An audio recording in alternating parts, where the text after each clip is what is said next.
Bonjour à tous et bonjour à toutes. Il est dans la parole de Dieu, en Marc 9, verset 24, un verset qui m'interroge toujours. Ce verset, c'est le suivant. Aussitôt, le père de l'enfant s'écria « Je crois, viens au secours de mon incrédulité ».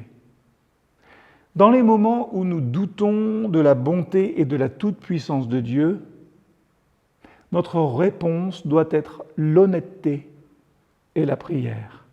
Ou alors l'honnêteté dans la prière. Le père de cet enfant, possédé dans l'évangile de Marc, exprime à la fois sa foi et son doute en demandant à Jésus de l'aider dans son incrédulité, dans son manque de foi. Et ça, c'est un exemple puissant de vulnérabilité et de sincérité devant Dieu. Et Dieu n'attend pas de nous une foi parfaite, il attend de nous une foi authentique. Reconnaître nos doutes, demander à Dieu de nous aider à surmonter ceux-ci est une démarche qui renforce notre relation avec lui. C'est dans la vérité que l'on rencontre véritablement le Seigneur. Le père de l'enfant, qui est possédé par un esprit mauvais, déclare à Jésus « Je crois, viens au secours de mon incrédulité ». Ça nous montre que la foi et le doute peuvent coexister dans le cœur d'une personne. Ce père, il admet qu'il croit en Jésus, en sa puissance, en sa capacité à guérir, mais il reconnaît aussi ses propres limites et ses propres faiblesses. Et cet aveu honnête, finalement, nous enseigne que Dieu ne rejette pas ceux qui luttent avec le doute. Au contraire, il désire que nous venions à lui avec nos doutes et nos insuffisances, cherchant sans cesse son aide à lui pour renforcer notre foi. La réponse du Père, c'est vrai, est un modèle d'authenticité et d'honnêteté. Et trop souvent, nous pouvons être tentés de cacher, de minimiser nos doutes ou de prétendre que nous avons une foi inébranlable. Ce verset nous montre que Dieu valorise une foi authentique, même si elle est mêlée de doute.